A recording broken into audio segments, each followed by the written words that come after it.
He chose her, she chose him, and your twin flame is with someone else that is not you.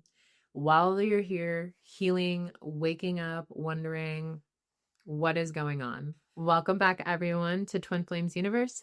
I am Kanisha, and this is where you will discover eternal love, twin flames, and spirituality. I'm going to be speaking on third party energy and how to really start healing this within your union so that you can be in true union with your true twin flame. Finding out that your twin flame is with someone else feels like the absolute betrayal, especially if you feel like you're doing the work and it just feels like, how can they just leave and replace you like that? That's how I felt. Like, how can you want to be with someone else when you know that there's such a deep spiritual connection with us? And you start to compare yourself. You start to feel like, what do they have that I don't? Wondering if they're better than you in ways that you can't even think of right now. You just start to spiral thinking that they're just this perfect person and somehow you're imperfect. And I went through this spiral and I ultimately became sort of obsessed with trying to figure out and be like this other woman. And I ultimately didn't realize at the time that she was never my enemy, but she was really part of the plan. And how I came to this revelation was that one day I decided to go look at her page like I had before. And there was a moment where, after doing some inner work around it, because she really, just her presence on the social media really made me feel unworthy, not enough. I wasn't doing enough. I didn't have a presence like she did. She was absolutely beautiful. She was this person that I could not be. And I realized that was the whole point. She triggered this part of me that really made me feel like I wasn't enough. And that was where the work was. And so I made the core choice to block her and to really focus on that part of me who didn't feel enough and really love her. There was no one like her, and there was no need for her to compare herself to someone else. And that it was important to truly see how valuable I was just being me. And that was really hard at first, but I had to really look at my inner child. So, what does a third party really mean? Like, let's be clear. A third party dynamic is not to punish you. It is really about the reflection that they're bringing up for you. And that person, whether it's a karmic or another soulmate or family or work or their children, is there to trigger you into healing and to show you where you're still abandoning yourself in some aspect of your life. A third party is a mirror. It's a divine catalyst. And until you stop making, for me, it was her, this villain. I like saw her as this person that was keeping my good from me.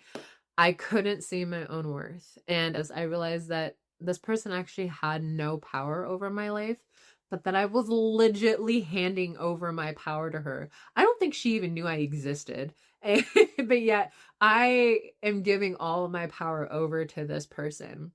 And that was really it was not fun. It did not feel good because I was thinking about this person all the time instead of thinking about myself, instead of focusing on seeing how amazing I was. Instead, I was seeing her as the prize, as the gift. And so if you're moving through this, I really encourage you to make the choice to take all of your energy back and put it onto you. The core wound is going to be revealed through this process. And for me, my core wound was believing that I was not enough, that I was not lovable enough to be chosen. And I had to ask myself, why do I keep trying to prove my worth to someone else? Why do I keep trying to prove my worth through their love? If they love me, then that means I am worthy. No, you were created worthy. And I had to recognize that this is where I continuously abandoned myself, was that I was trying to prove that I was lovable and worthy by receiving someone else's love. That was the validation, that if I could receive something outside of me, that would validate that I am enough and I am loved. That is not the truth.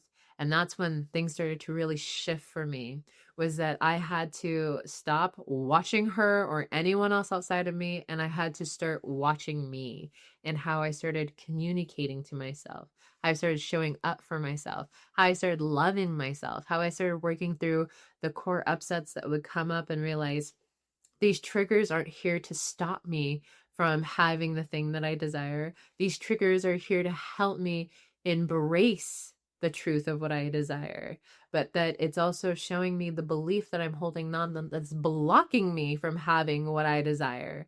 And so when I really started doing the work, really started doing the inner healing and the mirror exercise and releasing those blocks and beliefs, that's when everything shifted and changed.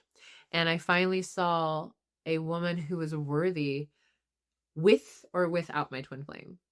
I literally got to a point in my journey where I was like, if this is the man for me, okay, like he'll find his way back. I'm not even going to worry about that. But I had made the core choice to really see myself as the prize, as the gift.